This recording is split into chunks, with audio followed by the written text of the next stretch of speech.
दोस्तों, उत्तर प्रदेश की राज्यपाल आनंदीबेन पटेल का आपको बयान तो याद होगा, जिसमें उन्होंने सार्वजनिक तौर पर एक तंज कसा था और टिप्पणी की थी योगी सरकार पर। उन्होंने कहा था कि रामलला के दर्शन जितने आसान है उतना ही मुश्किल फाइलों के दर्शन करना है।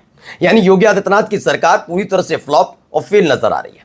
तब भी मैंने कहा था कि हाँ, एक बड़ी बगावत बीजेपी के अंदर खाने हो रही है और एक ऐसी हो रही है कि अगले 1 महीने में उसका असर देखने को मिलेगा। 2 दिन के भीतर ही उसका असर न केवल देखने को मिला, बल्कि साल 2024 यानी पिछले साल जो लोकसभा चुनाव के परिणाम आने के बाद एक दरार और एक संघर्ष मोदी शाह वर्सेस योगी में देखने को मिला था, उसकी नई शुरुआत हो चुकी है। जी हां, पार्ट 2 शुरू हो चुका है। उत्तर प्रदेश के अंदर उस वक्त भी विधायकों की खेमेबंदी की जा रही थी और इस ऐसी खेमेबंदी अब फिर से शुरू हो गई है। पहले एक एक करके मुलाकात हो रही थी, लेकिन इस बार सार्वजनिक तौर पर ये एक जगह मिलते हैं और मुलाकात करने के बाद आगे की रणनीति तय की जा रही है।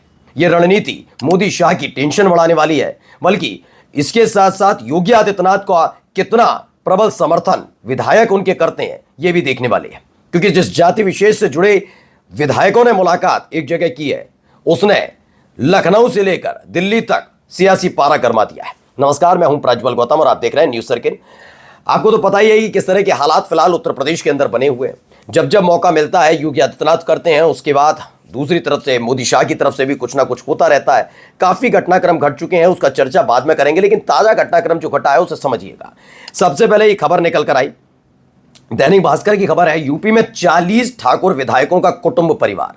पहले आप समझ रहे होंगे, जब 40 ठाकुर विधायक, ये ठाकुर विधायक ही क्यों, विधायकों का कुटुंब परिवार होता तो मैं समझ जाता, जिसमें हर जाति के लोग समाहित हो रहा है, लेकिन सिर्फ ठाकुर जाति से ताल्लुक रखने वाले विधायक ही क्यों। यह दैनिक भास्कर की खबर है। लखनऊ के 5 स्टार होटल में की बैठक, सपा के बागी विधायक भी शामिल हुए। समाजवादी पार्टी नहीं, बल्कि समाजवादी पार्टी के साथ साथ जो ठाकुर विधायक निर्दलीय भी हैं, जिसमें राजा भैया का नाम भी है, वो भी इस बैठक में शामिल होते हैं। अब क्षत्रिय विधायक किसके समर्थन में ये बैठक करेंगे आप समझ सकते हैं। वो भी तब जब 48 घंटे पहले उत्तर प्रदेश की राज्यपाल आनंदीबेन पटेल उत्तर प्रदेश की मौजूदा सरकार को फ्लॉप और फेल करार दे रही हैं। बता रही हूं कि अधिकारी इतने मनमड़ हैं कि फाइल तक आगे नहीं बढ़ाते और योगी आदित्यनाथ कर क्या रहे हैं। उन्होंने ऐसा नहीं कहा, लेकिन संकेत वही है। ये इन सब के बीच ये संकेत मिल चुका था कि एक बड़ा कोई ना कोई घटनाक्रम सियासी तौर पर उत्तर प्रदेश में घट सकता है और ये अगस्त में ही घटेगा। ये लिख लीजिएगा, ये अगस्त के महीने में कुछ बहुत बड़ा हो सकता है, क्योंकि 17 सितंबर को 75 साल के जब नरेंद्र मोदी साहब हो जाएंगे, उसके बाद 18 सितंबर से एक प्रेशर में वो प्रधानमंत्री की कुर्सी पर जमे रहेंगे। वो प्रेशर होगा आरएसएस का, जिस आरएसएस ने पहले ही कह दिया है कि 75 साल पर बधाई नहीं बल्कि विदाई का वक्त होता है। बधाई नहीं दी जानी चाहिए बल्कि विदाई दी जानी चाहिए। ये मोहन भागवत के बयान ने पहले ही सरगर्मी पैदा कर दी थी। यानी नरेंद्र मोदी और अमित शाह दोनों को याद दिलाया था कि आप ही जब बीजेपी में सक्रिय हुए तो आपने इसी फॉर्मूले के तहत किस तरह अपने राजनीतिक प्रतिद्वंदियों को साइडलाइन किया, उनको जबरदस्ती राजनीतिक संन्यास दिलवाया, वनवास पर भेजा, और अब बारी आपकी भी है। यानी 75 साल के नरेंद्र मोदी साहब होंगे और उसके बाद 18 सितंबर से देश का प्रधानमंत्री कौन, यह सार्वजनिक होने लगेगा। जरूर नरेंद्र मोदी साहब अमित शाह के लिए बैटिंग कर रहे हैं और वो ये जानते हैं कि जब तक योगी आदित्यनाथ उत्तर प्रदेश के मुख्यमंत्री रहेंगे तब तक अमित शाह को प्रधानमंत्री के तौर पर प्रोजेक्ट करना और प्रधानमंत्री के लिए सही व्यक्ति बताना बहुत मुश्किल हो जाएगा, साबित करना बहुत मुश्किल हो जाएगा। क्योंकि आरएसएस किसी भी कीमत पर अब नरेंद्र मोदी के बाद अमित शाह को प्रधानमंत्री के पद पर नहीं देखना चाहती। ऐसे में योगी आदित्यनाथ को कुर्सी से हटाकर उन्हें राजनीतिक वनवास पर भेजकर उनको अप्रासंगिक करने की कोशिश की जा रही है। लेकिन योगी आदित्यनाथ इस बात को भली भांति जानते हैं कि आगे बढ़ना है तो संघर्ष करते रहना है। संकेत मिल चुका है कि 1 महीने के भीतर कुछ बड़ा घटनाक्रम उत्तर प्रदेश में घट सकता है। क्योंकि जब दूसरे गुट के विधायक कुछ बोले तो बात अलग है, लेकिन जिसके हाथ में ताकत है, शक्ति है, यानी राज्यपाल, अगर वो आपको फ्लॉप करार देने लगे तो समझ लीजिए संकेत मिल रहा है कि कुछ बड़ा होने जा रहा है। उसके फौरन बाद एक कुटुंब परिवार 40 ठाकुर विधायक एक जगह मिलते हैं। कौन कौन मिले हैं पहले तस्वीर देखते चलिए।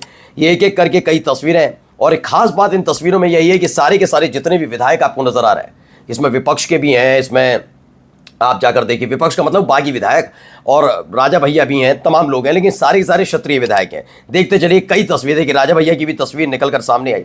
राजा भैया भी इस कार्यक्रम में शामिल होने पहुंचे थे। मैं कह रहा हूं सारे ठाकुर विधायक हैं, पहले इस बात को गौर करके रखिएगा। और क्षत्रिय विधायक किसके समर्थन में लॉबिंग करेंगे आप समझ रहे होंगे, क्योंकि आपको याद होगा साल 2024 में 240 सीटों पर सिमट के बनने के बाद योगी आदित्यनाथ पर दबाव की खबर आई थी कि वो इस्तीफा दें। उत्तर प्रदेश में बीजेपी हाफ गई, वो उतनी सीटें नहीं जीत पाई और समाजवादी पार्टी की आंधी में बीजेपी उड़ गई। उसके बाद दिल्ली से प्रेशर था योगी इस्तीफा दें और मोदी कैबिनेट में शामिल हों, जिससे बड़ी आसानी से उनको अप्रासंगिक देश के अंदर कर दिया जाए, कोई मांग ही ना उठाए बीजेपी में भी।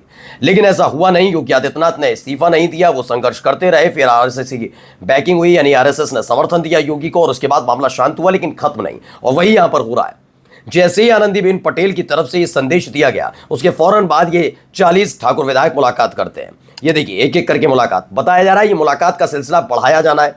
विधायकों के साथ साथ पार्टी के अंदर भी एक खंगाला जाएगा कितने क्षत्रिय नेता हैं जो इस समय योगी आदित्यनाथ के साथ हैं। इसके बाद ऊपरी जाति वाले, यानी कि पिछड़ी जाति और दलित और आदिवासी वाले नहीं, सिर्फ और सिर्फ जिसमें ठाकुरों के साथ साथ ब्राह्मण विधायकों की भी लॉबिंग शुरू की जाएगी। लेकिन वो नेक्स्ट चरण होगा, वो कब तक होगा आपको पता लगेगा। लेकिन फिलहाल इस पर ही काम चल रहा है कि क्षत्रिय विधायकों को एकजुट रखा जाए, क्योंकि इनके बिना भी सत्ता में बने रहना बड़ा मुश्किल हो जाएगा, चाहे चेहरा कितना ही उत्तर प्रदेश के अंदर बदलने की कोशिश की जाए। इसलिए क्षत्रिय विधायकों को साथ रखना योगी आदित्यनाथ समझ गए कि पूर्ण बहुमत की सरकार होना बहुत ज्यादा जरूरी है। जब आप पर विधायक ही पूरे नहीं होंगे, हो सकता है ज्यादा विधायक हों, लेकिन जब पूरे ही विधायक नहीं होंगे तो कैसे आप सत्ता में बने रहेंगे। इसीलिए क्षत्रिय विधायकों की लगातार लॉबिंग की जा रही है। एक एक तस्वीर आप देख रहे हैं। अब आइए एक तस्वीर दिखाता हूं। ये देखिए, कुटुंब परिवार के सभी माननीय सदस्यों को हार्दिक स्वागत एवं अभिनंदन। ये कुटुंब परिवार कब बना, कैसे बना, किसके इजाजत से बना, कौन इसको नेतृत्व करता है, ये तमाम चीजों को खंगालने की कोशिश की जा रही है। वो बात अलग है कि देखिए, एक लेटर भी आ गया, इसमें रामवीर सिंह हैं, वो कहते हैं कल मेरी पोती के जन्मदिन पर मेरे शुभचिंतकों द्वारा एक पार्टी का आयोजन किया गया था और उस पार्टी में मेरे पारिवारिक मित्र। सवाल यहीं पर खड़ा हो गया, आपके पारिवारिक मित्र केवल ठाकुर जाति से ताल्लुक रखने वाले विधायक ही कैसे हो सकते हैं? क्या आपका कोई पारिवारिक मित्र ब्राह्मण जाति से ताल्लुक रखने वाला विधायक नहीं है? क्या रामवीर सिंह को इतना भी भरोसा अपनी ही पार्टी के ब्राह्मण विधायक या कोई पिछड़े विधायक, कोई दलित विधायक पर नहीं है? पारिवारिक मित्र सिर्फ ठाकुर जाति से ताल्लुक रखने वाले विधायक कैसे? आगे पढ़िए। और घर परिवार के लोग शामिल हुए, ये तो मैं मान सकता हूं, घर परिवार के लोग, लेकिन पारिवारिक मित्र पर सवाल खड़ा होता है। ये कहते हैं हालांकि इस पारिवारिक आयोजन को कुछ मीडिया संस्थानों ने राजनीतिक और जातीय रंग देने की भरपूर कोशिश की है, जो सही नहीं है। दरअसल खुलासा होने के बाद थोड़े ये सहमे हुए भी हैं कि जो काम गुपचुप तरीके से होना था, जिसकी चर्चा ही नहीं होनी थी, ये अचानक से तस्वीरें भी सामने आ गई और इन तस्वीरों के साथ साथ ये सारा खेल खुलता हुआ नजर आ रहा है। ऐसा महसूस हो रहा है जिस तरह का बयान अब रामवीर सिंह जो दे रहे हैं बयान, उससे ये पता लग रहा है कि पोती का जन्मदिन शायद एक बहाना था। सिर्फ ठाकुर विधायकों की लॉबिंग करना यह अपने आप में बताता है कि सत्ता उत्तर प्रदेश की सियासत में बड़ा भूचाल आने जा रहा है। देखिए, यहां पर भी हैं एमएलए अभिजीत सिंह सागा। ये क्या कहते हैं, लखनऊ में कुटुंब परिवार के माननीय सदस्यगणों का हार्दिक स्वागत एवं अभिनंदन कार्यक्रम में रहना हुआ, ये इन्होंने लिखा है। कुटुंब परिवार केवल ठाकुर जाति से ताल्लुक रखने वाले विधायक, हजम होती है बात वो भी तब जब मोदी शाह वर्सेस योगी आदित्यनाथ चरम पर हो। नमस्कार।